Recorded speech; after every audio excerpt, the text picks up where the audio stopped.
안녕하십니까. 신인균의 국방TV 심층 분석입니다. 자, 어제 중국이 건국 70주년 기념해서 열병식을 거행을 했죠. 그 열병식에 대해서 분석하도록 하겠습니다. 중국 열병식 분석, 시진핑이 국제사회에 던진 도전장입니다. 자, 중국 정부 수립 70주년 열병식을 최대 규모로 거행했습니다. 천안문 광장에서 거행을 했는데 거의 그동안 보여주지 않았던 각종 신무기들 이런 것들 아주 대량으로 보여주었는데요. 보면서 정말 중국군이 대단히 발전했구나 라는 것을 느낄 수가 있었습니다. 자, 그럼 중국이 어떤 무기들을 보여줬냐? 자, 이런 목록입니다. 제가 이제 처음부터 끝까지 쭉 정리를 했는데 지상 장비, 그리고 전술 미사일, 무인 장비, 전략 미사일, 헬리콥터, 항공기, 고정익 항공기죠. 이런 식으로 이제 이만큼 지금 공개를 했는데 이런 것들을 일일이 설명하기에는 너무 많고요. 그래서 제가 이런 것들 중에서 핵심적인 것만 딱딱 몇 개 간추려서 특징적인 것. 그러니까 이 수많은 무기, 장비, 부대들을 공개를 했는데 이것들이 큰 어떤 줄기가 있습니다. 시나리오가 있어요. 그게 뭐냐? 미국에 대항할 수 있는 창, 그리고 방패, 그리고 주변국들, 독립을 할 것으로 독립운동을 할 것으로 예상되는 티벳이나 신장 위구르 또는 홍콩, 대만 이런 내분 지역에 대한 어떤 강력한 압박, 그리고 주변국들에 대한 압박, 이런 것들의 그런 무기 체계들, 이렇게 이제 세 종류로 크게 나누어 볼 수 있어요. 그 세 종류의 무기들 중에서 신무기 위주로 어떤 무기냐라는 것들을 제가 지금부터 알려드리도록 하겠습니다. 자, 이게 바로 둥펑 41입니다. 이번에 처음 공개가 됐는데요.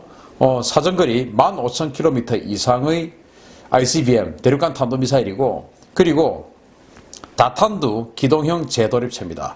탄두가 10개로 쪼개지는데 그 10개가 각각 다른 쪽으로 회피 기동을 하면서 갑니다. 다른 쪽으로 쏟아지는 것을 넘어서서 회피 기동까지 하면서 다른 쪽으로 10개가 쏟아지기 때문에 막아내는, 즉 요격하는 입장에서는 대단히 힘든 그런 무기 체계죠. 그래서 이제 러시아와 미국 같은 경우는 전략무기 감축 협정 이런 것들에 따라서 지금 이런 것들 제대로 개발하지 못하고 있어요. 그런데 중국은 과거에 미국이 소련과 전략무기 감축 협정을 할 때는 미국이 소련과 패권 경쟁을 하던 시절이었기 때문에 소련을 넣어서 이제 협정을 맺었는데 지금은 중국이 미국에게 도전장을 내미는 시대 아닙니까? 그런데 그런 전략무기 감축 협정이 안 되어 있기 때문에 중국은 자기 기술대로 전부 개발을 하는 것이죠. 그러나 미국은 기술이 있다 하더라도 그 전략무기 감축협정, 그리고 최근까지 존재했던 INF, 중거리 핵전력 감축조약이죠. 이런 것들로 인해서 미국은 발이 묶여 있었습니다. 그리고 지난 8년간 오바마 대통령 시절에는 핵 없는 세상 만들기라는 어떤 그 명분 아래 핵전력의 개량, 발전 이런 것들을 완전히 축소, 억제했고 기존에 있는 핵 전력도 다 감축을 했죠. 그래서 지금 중국의 어떤 그 스펙상의 이 무기 체계의 스펙상의 핵무기 능력이 미국을 거의 압도하는 그런 상황입니다. 이게 이제 미국과 맞설 능력을 과시한 신무기의 중에서 창의 첫 번째 창입니다. 두 번째 창을 한번 보시겠습니다. 바로 H6N 신형 전략 폭격기입니다. 이게 이 전투 행동 반경은 3,500km고요. 그리고 공중급유 가능합니다. 둥펑 21 공중발사 탄도미사일이 탑재가 가능해서 미국의 항공모함이나 이런 것들을 공중에서 공격할 수 있는 그런 능력을 가졌다라고 알려져 있고, 그런 능력을 과시하기 위해서 이번에 처음으로 H6N 즉 둥펑 21을 탑재할 수 있는 H6N 버전을 이번에 공개를 한 겁니다. 지난번까지는 H6K 버전까지 공개를 했는데 그 K까지는 순항미사일 이런 걸 탑재할 수 있었는데 이 N 버전은 둥펑 21 탄도미사일을 탑재를 합니다. 다음으로 세 번째 창입니다. 둥펑 17 극초음속 미사일입니다. 이거는 사정거리 2,000km, 그리고 마하 5급의 극초음속 활공비행체 탄도입니다. 자, 지금 이 사진을 보시면 뒷부분은 지금 일반, 그러니까 몸통 부분은 일반 그냥 둥펑 일반 탄도미사일이에요. 그런데 이 헤드 부분, 즉 탄두 부분이 좀 특이하게 생겼지 않습니까? 뾰족하고 좀 기형적으로 생겼죠. 일반적으로 우리가 알고 있는 탄도미사일 탄두하고도 많이 다르게 생겼죠. 좀 넓적하기도 하고요. 이게 뭐냐면은 일단 이제 고고도로 올라가서 탄두 분리를 합니다. 1단 로켓 뭐 이렇게 분리를 하고 마지막 탄두가 분리되면 이 탄두가 이제 활공을 하게 됩니다. 활공을 하는데 물수제비 뜨듯이 이렇게 활공을 하는데 언제 튕길지 언제 내려올지 이걸 가늠하기가 힘들기 때문에 요격하는 입장에서는 대단히 힘들죠. 더군다나 극초음속 즉 마5의 속도로 이렇게 물수제비 뜨듯이 활공을 하면서 목표에 돌입을 하기 때문에 이것은 요격하기가 대단히 힘들고 중국의 주장으로는 핵무기까지 탑재할 수 있다고 하니까 이게 사실이라면 대단히 위협적인 존재입니다. 이것을 이번에 처음으로 공개를 했습니다. 둥펑 17 극초음속 활공 미사일입니다. 네 번째 창은요, 둥펑 26 중거리 탄도미사일인데 사정거리는 무려 5,000km나 되면서 탄두가 3개로 쪼개지는 그런 다탄도 미사일입니다. 괌 킬러라고 알려져 있고 이것을 이제 둥펑 26을 보여주면서 우리 중거리 전력에서도 미국 너희들에게 지지 않아 라는 것을 지금 과시를 하고 있습니다. 다음으로 5번째 창입니다. 잉지 12B 초음속 대함 미사일입니다. 초음속 대함 미사일인데 사정거리가 무려 540km 그리고 마 4급의 대함 미사일인데 지상에서도 쏠 수 있고 폭격기에도 탑재를 해서 쏠 수 있습니다. H6 폭격기에 탑재를 할 수가 있죠. 이 잉지 12A 미사일은 사정거리가 400km였는데 이것은 사정거리가 더 늘어났어요. 540km로 늘어났고요. 이것을 이제 폭격기에 달고 미국의 항모전단이나 이런 것들을 향해서 공격할 수 있는 그런 능력을 가지고 있는데 그걸 지금 이번에 보여주었습니다. 그러니까 창을 지금 뭐 아주 다양하게 보여주고 있죠. 탄도미사일에서부터 ICBM, 중거리 탄도미사일, 그리고 중단거리 극초음속 탄도미사일, 그리고 극초음속 대함 순항미사일까지 지금 보여준 겁니다. 다음으로 또 역시나 이것은 이제 극초음속 순항미사일인데 이것은 아까 지금 잉지 12 같은 경우는 공중발사형 순항미사일인데 이것은 지상발사형 극초음속 순항미사일이에요. 마하 5에서 6 정도 되는데 항모를 타격하는. 근데 사정거리는 아직 알려져 있지 않습니다. 자신들이 중국이 지금 공개하지 않았어요. 지상발사형이기 때문에 아마도 사정거리가 최소 1000km는 넘지 않을까 생각이 됩니다. 왜? 그래야만이 자신들이 말하는 제1도련선 정도는 지킬 수가 있기 때문입니다. 그래서 사정거리 한 1000km 이상 정도로 판단을 하고 항공모함 전단, 즉 미국의 항모전단을 타격할 수 있는 능력이 있다. 그리고 그 항모전단이 막을 수 없게끔 극초음속 마 5에서 6으로 비행하고 그것도 순항미사일이니까 저고도로 비행해서 탐지도 안 되고 여격도 힘들고 속도가 너무 빠르니까 여격도 힘든 그런 미사일을 지금 이번에 공개를 했고 그 이름은 둥펑 100입니다. 자, 7번째 창인데요. 이건 DR8, DR8이라고 하는 초음속 정찰 드론입니다. 자, 초음속 정찰 드론. 저는 이게 과연 사실일까라고 생각이 될 정도의 스펙인데 비행속도가 무려 마 3.3인데 하여튼 무인 비행기예요. 그리고 스텔스입니다. 무인 비행기고 스텔스입니다. 그런데 비행속도가 무려 마 3.3입니다. 태평양 지역에 있는 그 미국의 항모전단을 수색하는 용도로 쓰겠다라고 하는 것인데 근데 이 형상을 보고 제가 조금 이건 아닌 것 같은데 라고 생각이 드는 것이 물론 뭐 제가 맞다는 거 아니에요. 그냥 제 생각이 그렇습니다. 일단 여기 이제 그 꼬리 부분에 분사구 노즐이라고 하죠. 이게 너무 작습니다. 작다라고 하는 것은 뭔가 이 공기를 빨아들여서 뿜어내는 것이 분량이 작다라는 말이 되겠죠. 그리고 공기 흡입구도 작아요.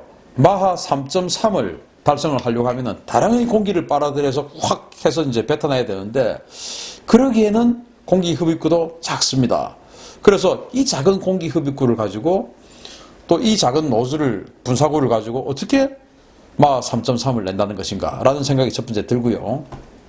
두 번째, 그러면은 또 이 작은 덩치를 가지고 항공모함 전단을 수색하려고 하면은 상당한 어떤 그 항속거리를 가져야 되는데 그러려고 하면 연료를 많이 실어야 됩니다. 덩치가 좀 커야 되죠. 그런데 지금 덩치가 작습니다. 이 작은 덩치에 엔진 들어가죠, 탐지 장비 들어가죠, 그리고 통신 장비 들어가죠, 그리고 연료 넣지요.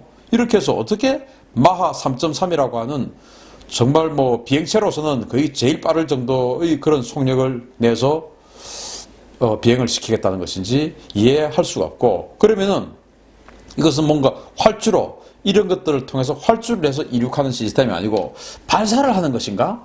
이렇게 생각할 수도 있는데, 지금 여기 보면 이제 조금 그 뭔가 발사하는 듯하게 조금 경사지게 지금 차에다 실어놨지 않습니까? 그런데 또 그렇지도 않은 것이 여기에 좀 바퀴가 있어요. 랜딩 기어가 지금 앞바퀴, 뒷바퀴, 앞바퀴가 있는데, 앞바퀴 같은 경우는 일반 우리 항공기처럼 이렇게 내리는 방식이고 뒷바퀴는 이렇게 접는 방식이에요.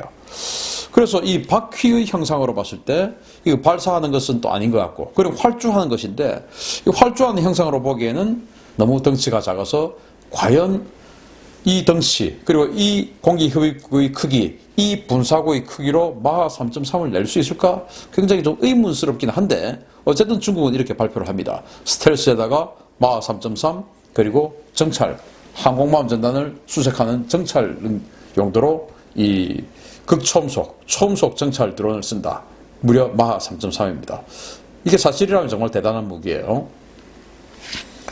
자, 그리고 8번째 창입니다.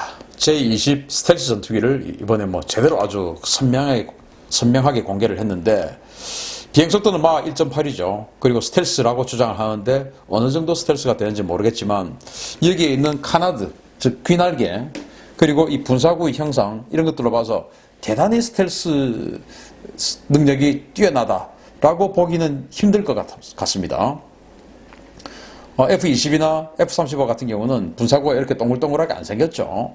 다 이제 뭔가 좀 분사구마저도 스텔스 설계를 좀 해가지고 조금 감추는 그런 능력이 있고, 특히 F-22 같은 경우는 분사구를 좀 이 전통적인 방식하고는 완전 다르게 설계를 해가지고 형상을 뒤에서도 또는 측면에서 후면에서도 스텔스 능력이 뛰어나다라고 알려져 있고, F-35 같은 경우는 하나의 분사구가 있는데 그것을 이제 제작비를 아끼기 위해서 지금 이런 식으로 만들어 놨지만 이렇게 뒷부분이 너무나 전통적으로 생긴 이런 비행기는 아닙니다. 그리고 이 밑에도 지금 아래로 지금 밸런스를 잡는 꼬리 날개가 또 있어요. 그래서 이런 여러 가지를 봤을 때 스텔스 능력이 뛰어날 것이다 라고 평가하기는 좀 힘들 것 같습니다. 그렇지만은 뭐 어쨌든 색깔이나 이런 여러 가지를 꼭 F-22하고 비슷하게 지금 색깔 도색도 해놨죠. 그래서 아무튼 중국은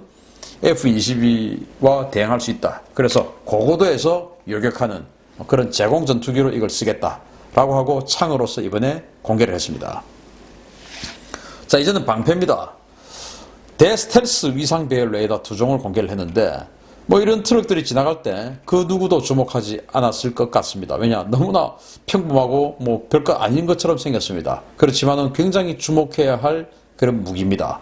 바로 JY26 계열의 위상 배열 레이더 그리고 609형 계열의 위상 배열 레이더, 이 2종의 위상 배열 레이더를 공개를 했는데 그들이 말하는 스텔스를 탐지할 수 있는 능력이 있다라고 주장하는 그런 레이더예요. 이 JY26 같은 경우는 탐지거리 한 500km 정도 된다라고 그렇게 이제 판단이 되는 그런 레이더고, 이 609형 같은 경우는 이건 뭐 아주 탐지거리조차도 알려져 있지 않고, 이 두 레이더 공이 이게 뭐 X밴드인지 S밴드인지 L밴드인지 이런 주파수 대역까지도 지금 알려져 있지 않고 단지 위상 배열 레이더다 라고만 지금 알려져 있습니다. 그리고는 스텔스를 탐지할 수 있다. 자, 이게 이제 미국에게 던지는 메시지죠. 방패로서의 메시지죠. 니들이 지금 F-22, F-35, B-1 그리고 앞으로 B-21 폭격기, 스텔스 폭격기 이런 거 지금 막 해가지고 우리를 공격한다라고 하는데 우리 오면은 다 탐지할 수 있어 라는 것을 과시하는 그런 게 아닌가 싶고요. 정말로 스텔스를 탐지할 수 있는지 없는지는 모르겠습니다. 그리고 이 레이더를 딱 보여주고 그 다음에 바로 미사일들을 보여줍니다. 어떤 미사일이냐? 지대공 미사일. 그러니까 자, 이제 탐지했어. 그리고는 이제부터는 격추시켜 라고 하는 것이죠. 그래서 HQ-9B 지대공 미사일 사정거리 200km, 요격 고도는 30km, 즉 전투기를 요격하는 미사일입니다. 이것은 탄도미사일 뭐 이런 걸 요격하는 게 아니고 전투기를 공격하는 미사일이에요. 이것을 바로 스텔스를 탐지할 수 있다 라고 주장하는 레이더 바로 뒤에 전투기를 공격하는 이 미사일을 지금 공개를 했습니다. 그러니까 스텔스 전투기 니들 탐지하고 바로 이 HQ-9B로 때려버릴 거야 라고 하는 것이죠. 그리고 그 다음에는 바로 또 HQ-22 탄도탄 여경 미사일을 또 공개를 합니다. 아까 이 HQ-9B 같은 경우는 러시아의 S-300을 중국이 이제 카피를 해서 국산화한 그런 미사일이다라고 판단을 하면 되고요. 두 번째, 그것을 더 개량해가지고 미국의 패트리어트 미사일 같이 탄도탄을 여격하는 그런 시스템으로 만들었어요. 그래서 사정거리는 170km, 여격 고도는 27km. 그러니까 뭐 미국으로 치면 뭐 패트리어트 또는 사드 뭐 이런 것다라고 주장할 수 있는 그런 미사일인데, 이것을 이제 바로 스텔스 탐지하는 레이더, 그 다음에 전투기를 공격하는 지대공 미사일, 그리고 그 다음에 탄도미사일을 요격하는 지대공 미사일을 딱 공개를 합니다. 그러니까 미국 니들 우리 공격하면 우리 또 미사일, 탄도미사일까지도 막아낸다. 이런 것을 이제 과시를 하는 것이죠. 방패로서. 그리고 그 다음 방패, FM-2000 야전방공 시스템인데, 제가 신인근의 군사TV에서 뭐 퉁구스카라든지 판치르라든지 뭐 이런 야전방공 시스템 이야기를 하면서 이것의 용도는 각각의 기동부대, 탱크나 기갑부대 같은 기동부대를 하늘로부터 엄호하는 그런 역할도 하지만, 이게 S-300이나 S-400 그리고 사드 이런 장거리 요격 미사일, 아주 초고가의 장거리 요격 미사일 시스템 그 기지를 보호하는 역할. 그러니까 탄도미사일을 막아내는 그런 사드라고 하더라도 바로 옆에서 쏘는 미사일은 막아낼 수가 없지 않습니까? 그러니까 아주 고가치의 미사일 시스템, 요격 미사일 시스템 그 기지를 보호하는 또 단거리 야전 방공 시스템이 필요해요. 그게 이제 판치르 뭐 이런 걸로 이제 러시아는 하는데, 이게 바로 FM-2000, 이게 바로 이제 사정거리 15km짜리 야전 방공 시스템인데, 뭐 탱크 같은 이런 기갑 부대들 이런 것들을 엄호하기도 하지만, 아까 보여드린 이 HQ-22 탄도탄 요격 미사일 기지라든지 앞으로 들어올 S-400 기지라든지 지금 들어오고 있는, 그리고 지금 들어와서 배치해 놓은 S-300 기지라든지 이런 것들을 다시 단거리 미사일로부터 보호하는 그런 역할을 하는 게 바로 이 FM-2000 야전방공 미사일입니다. 이런 것들을 지금 쭉 이제 공개를 합니다. 자, 그리고 이제 주변국을 위협하는 신무기예요. Y-20 전략수송기입니다. 뭐 딱 봐도 미국의 C-17 수송기하고 비슷하게 생겼죠. 바로 중국판 C-17입니다. 중국이 이것을 개발하고 뭐 정말 이제 드디어 우리 중국이 전 세계를 아우를 수 있는 군사력을 보유하게 됐다. 전 세계에 우리 군사력을 투사할 수 있게 됐다라고 생각을 하게 되는 것이죠. 왜? 여기에다가 이제 최대 66톤의 탑재 능력이 있으니까 탱크까지 실을 수가 있습니다. 그러니까 뭐 아프리카라든지 또는 뭐 중앙아시아라든지 어디든지 자신들의 무력을, 지상군을 투입할 수 있는 그런 능력이 생기는 것이죠. 그래서 이 정말로 강대국들은 전략수송기들, 탱크 정도를 실을 수 있는 전략수송기들이 있습니다. 그래서 중국도 이 Y-20 전략수송기를 이번에 처음 공개를 하면서 이것을 수백 대 양산하겠다라는 그런 것이죠. 그래서 뭐 거의 사단급으로, 여단급으로 어디든지 24시간 내에 지구 어디든지 자신들의 지상군을 투입할 수 있는 그런 능력을 갖추는 것이 목표인 것입니다. 그것은 바로 티벳이나 이런 데 소요가 발생했을 때 바로 베이징에 있는 정예부대들을 바로 투입을 할 수 있다든지, 신장 위구르에 바로 투입한다든지, 또는 대만, 홍콩에 바로 투입한다든지 이런 능력까지 우리가 가질 수 있다. 대만 상륙부대 딱 그냥 대만 해협을 점거하고 나면 그 다음에 바로 대만 또는 가오슝에다가, 타이베이나 가오슝에다가 바로 그냥 이런 공항을 점거해서 이 지상군을 바로 대만에 내릴 수 있다라고 하는 이런 것들을 과시를 하는 것이죠. 항속거리는 한 4,500km. 생긴 건 정말 멋지게 생겼는데 의외로 이게 그래도 C-17보다는 아직은 탑재 능력이 한 10톤 정도 적고 항속거리도 한 절반 정도밖에 안 됩니다. C-17 같은 경우는 한 7,000km 이상을 날아가니까 이거보다 훨씬 무장을 다 탑재하고 7,000km 이상을 날아가니까 이거보다 훨씬 더 많이 날아가죠. 그런 면에서 보면 아직은 중국이 좀 멀었다라고 생각이 되기도 하지만, 그래도 이런 전략 수송기를 앞으로 다량으로 가지게 될 걸 생각하니까 끔찍합니다.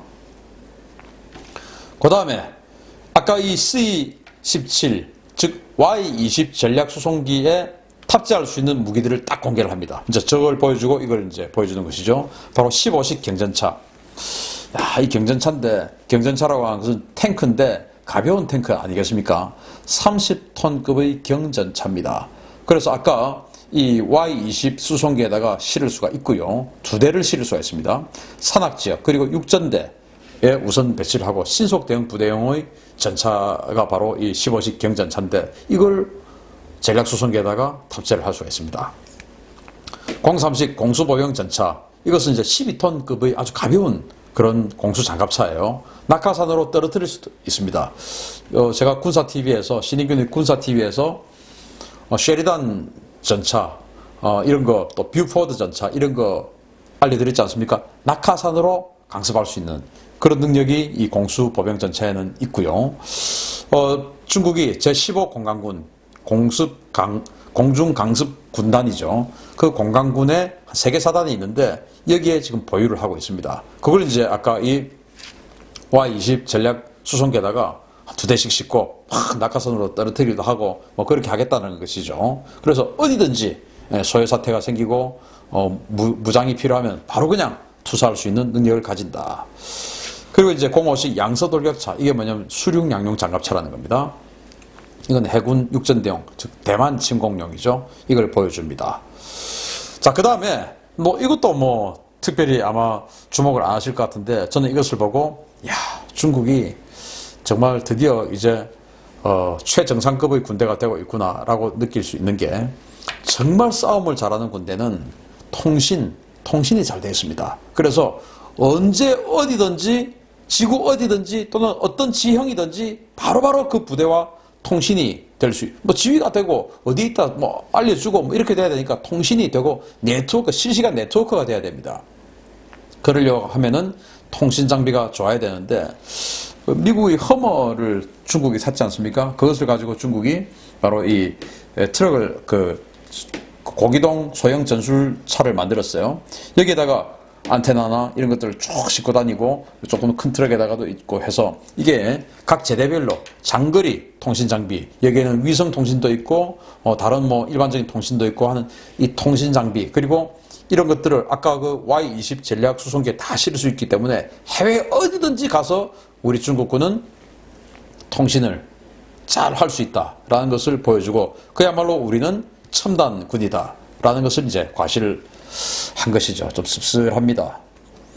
자, 그래서 이번 열병식 등장 무기를 통해서 시진핑이 던진 메시지는 2가지입니다. 바로 첫째, 미국과 충분히 맞설 능력이 있다 라고 하면서 창과 방패들을 쭉 공개를 했습니다. 두 번째, 주변국들 바싹 엎드려 라고 하면서 해외 타격 그리고 원정 작전 능력을 과시했습니다. 자, 그렇지만은 이 모든 것들이 아직은 미국에 비해 부족합니다. 그러니까 우리 여러분들 너무 주눅들 필요는 없을 것 같고 그렇지만은 그 별거 아니야 라고 폄훼해서도 안 됩니다. 사실은 대단한 것들입니다.